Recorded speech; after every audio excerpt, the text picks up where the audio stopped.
forward paddock and up towards the ridge.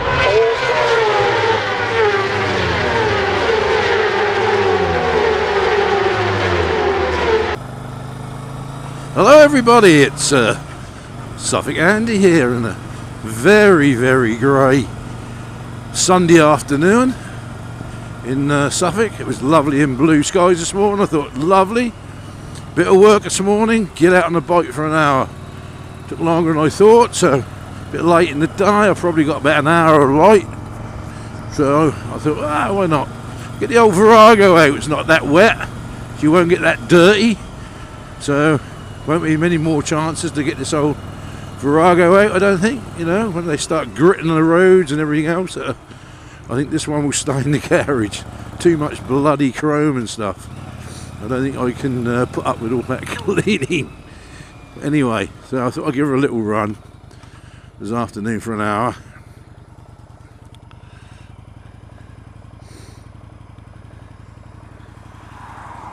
I'm going to get across there if I'm lucky. Yeah.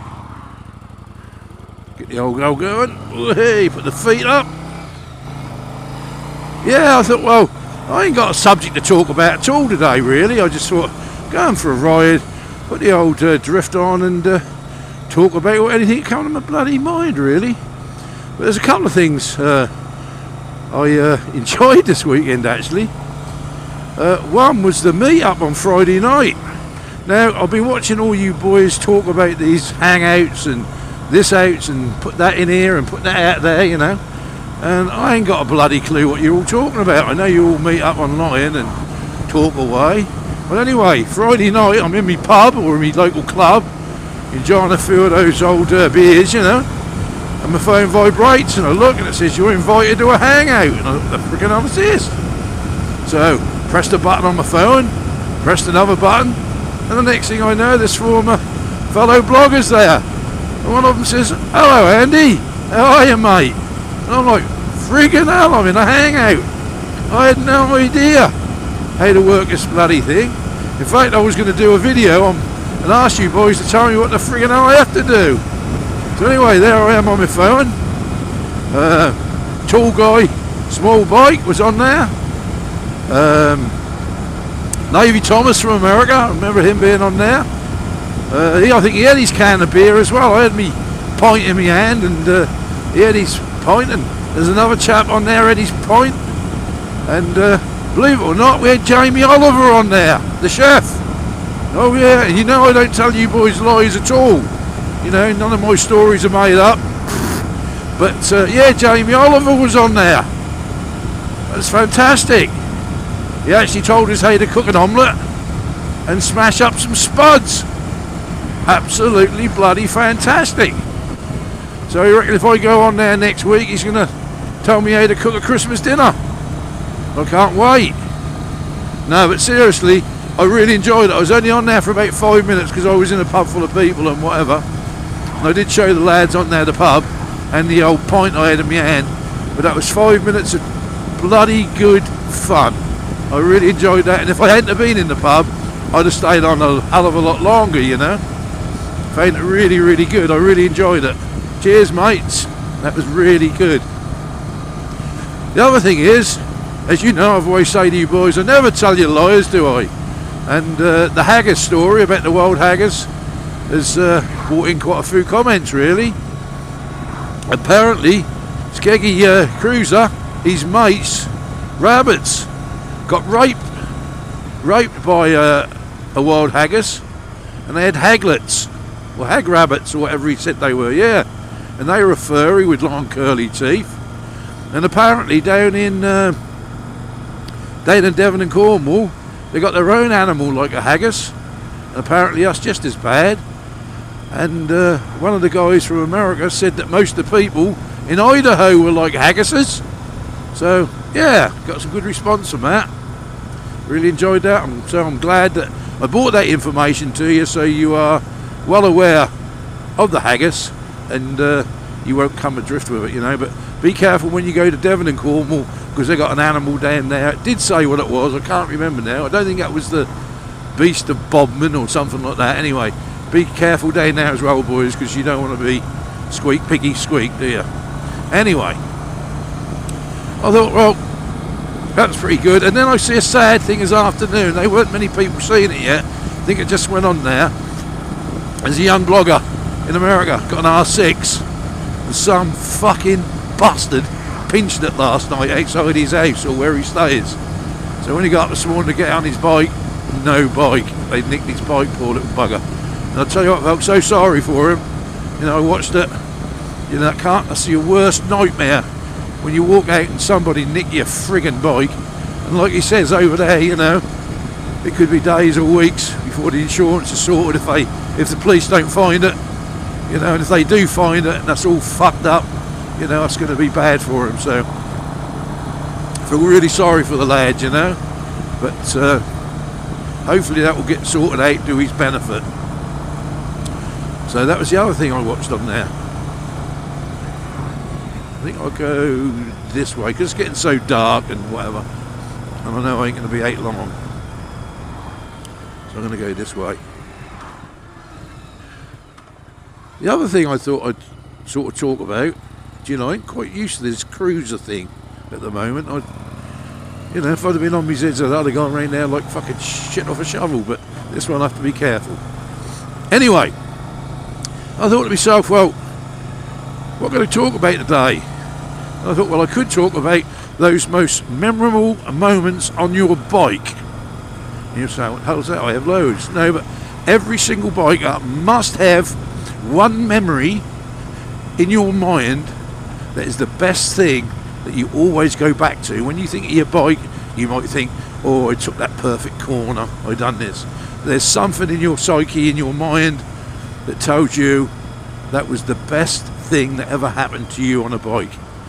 And I'm going to tell you what mine was, and then I'm going to tell you another thing I'm going to go into in a little bit is what is your worst, not memory, but what is your worst skill on a bike? And I'm going to tell you what mine is. Anyway, yes, your most memorable moment, and I'm going to tell you what mine was. Oh, I was about when was it? I was about 25 years old, 24, 25, and I was travelling across Europe on a Suzuki 750.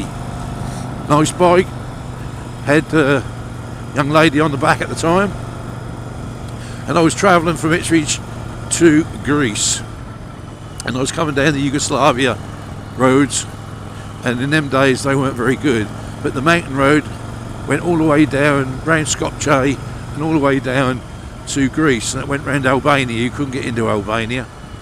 So anyway, these roads, they were mountain roads, and they talk about the roads in the Alps. Trust me, folks, if you've ridden the roads in the Alps, ride the roads, the mountain roads in Yugoslavia, they make them look like kiddie shit. Trust me. These roads that used to go around, well, they still do go around Yugoslavia and Albania, are horrendously good. Mile after mile, after bend after hill, up and down, and you can see them for miles. Anyway, getting back to the story, I'm coming down there, and you've got to remember, in Yugoslavia, you don't see anybody. There's no traffic on the roads, nothing. It just goes on and on for miles. And I'm coming down there, and I had my girlfriend on the back, all lugged up with luggage and stuff, you know, camping gear, camping and stuff. And all of a sudden, I was aware that two other bikers came up behind me. And when I looked, they sort of, one of them took over me, and the other one took over me. And I looked, and they were German. The Germans. Anyway, cut a long story short, I got into a play with them. Now this road went on for mile after mile, bend after bend, and I can honestly say to this day, I rid that bike the best I've ever rid a motorbike in my life, against these two German guys. And they were singly up, I was doubled up. And I'll tell you what, I raced them for mile after mile after mile, swapping places. I could get in front of them, they get in front of me, I do a good better corner.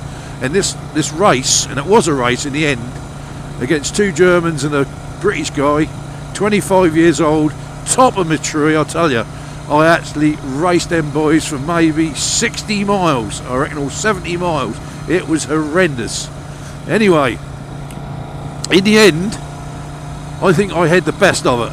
They'd probably differ, but I think I had the best of it. That was the best I've ever rid a motorbike in my life. I don't think ever since I've ever put a motorbike round corners and bends like I did that day.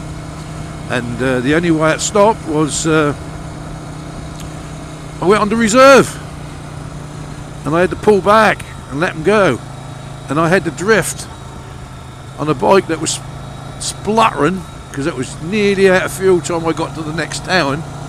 I had to drift down about 20 miles worth of road downwards, just drift down, out of gear and engine off and drift down, and I made it. But I tell you what, that is the most memorable thing, and when I ever think of motorbikes, that comes back into my head time and time again, and I tell you what, I wish I could relive it. I really would wish I could relive it. And that was my memorable moment on a motorbike. Been loads of brilliant other times, some fantastic stuff, but I always remember the road round to Yugoslavia on the bike and them two German guys. That was my memorable moment, and I know you guys have got your own, and that'd be nice if one or two of you do a vid or a blog on the same subject. It'd be very good. I'd like to know. Anyway, I said I'd just finish this blog up with my weak spots. Now, every biker has got a weak spot or a weakness in their riding. I know what mine is, and I've nearly come a guts twice on it, or two or three times. Now, mine is my right hand mirror and judging speed of cars behind me. Twice in my life on a bike I've nearly been caught out on motorways. I've looked in my mirror, see a car there, think, oh yeah, that's miles away, pulled out, and it's been up me up an arse. And that is my weakness, and I had to work on that. When I came back from touring the Lake District about 5 or 6 years ago, I had a close encounter with a car coming up behind me, and I knew then, I thought, this is my weak spot. This is the real weak spot of my riding, you know, especially on motorways and stuff like that. And I had to work on it, and I have worked on it, and now I can honestly say it is not my weak spot at all. But I got lazy with it, and, you know, and that was my weak spot. Now, I know all you boys have got weak spots. It'd be nice to some of you to confess them. I've just confessed mine, what it was. It isn't anymore. That was my weak spot. Is my right hand mirror. Right hand mirror. Cars coming up the other side. But I will tell you a quick story. Well, actually, this actually happened. Now, this wasn't my fault, and it was to do. I was coming back from somewhere up Norfolk, somewhere, coming back through Norwich, and coming down the Norwich bypass, and we were doing. I had my missus on the back. I had Mrs. P on the back. She was on the back. I was on my ZZR 1200, not the one I got now, the one I had before, the one I binned. And she was sitting on the back, and I was coming down this dual carriageway, doing about 80 mile an hour. I look at my mirror, I'm overtaking a car, and I did see a car behind me, but they were a long way away. Two cars, actually. But I didn't know that they were Gary boys, and they were racing. And I mean, I was doing 80 or 90. They were probably doing 120, 130 mile an hour. Anyway, I overtook the car, and when I got halfway past the car, I noticed the car was coming on the inside of me. So what the friggin' knob was doing, he hadn't slowed down at all to let me get past the car I was overtaking. He tried to sneak in between me and the barrier. And this is truth, what I'm going to tell you now. He hit me so hard on the side of the bike that he ripped me footrest right off, hit my missus' leg, ripped my foot peg right off the bike. And, you know, as you know, on the ZZR you got the low bars, touring bars. My bars were embedded in the side of his door of his car, and we were doing about 80, 90 mile an hour. I instantly came out of the door and went into a tank slapper. And I tell you what, I don't know to this day, and my missus will tell you, Mrs. P, if she was here, how I controlled that friggin' bike at them speeds. Anyway, he fled off.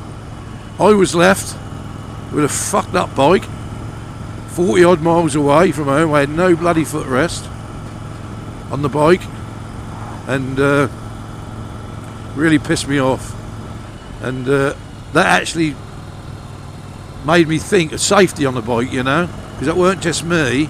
I had Mrs. P on the back, and you know, I'm in charge of her life, you know, and it did actually piss me off for a long while that I got myself in that situation. But even I know it wasn't my fault, you know, these guys were just fucking leery. But that was the scariest moment I've ever had on a bike. Even though when I crashed the bike, I've only crashed the bike once. My old ZZR, I had a tank slapper with that. I went through a hedge and whatever. But that was the only time I've ever actually crashed a bike and ruined one. But that weren't as scary because I was on my own on that one, you know. And that wasn't as scary as this one, because I had another person, another human being on the back of my bike, and that did fucking shit me up, I tell you. But anyway, I'm not going to go on and on and on, because you know what my vids like, they get a bit fucking long and boring. So all I'm going to say to you boys and girls, have a nice time. Hopefully the next week will be good for the weather so we can get out on our old bikes.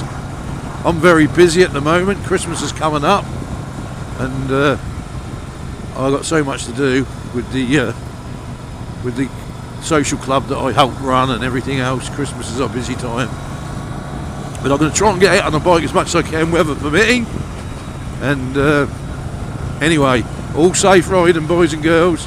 Let me know what your weaknesses are. Let me know what your most memorable moments were. I'd appreciate it. That's all from me. Suffolk Andy.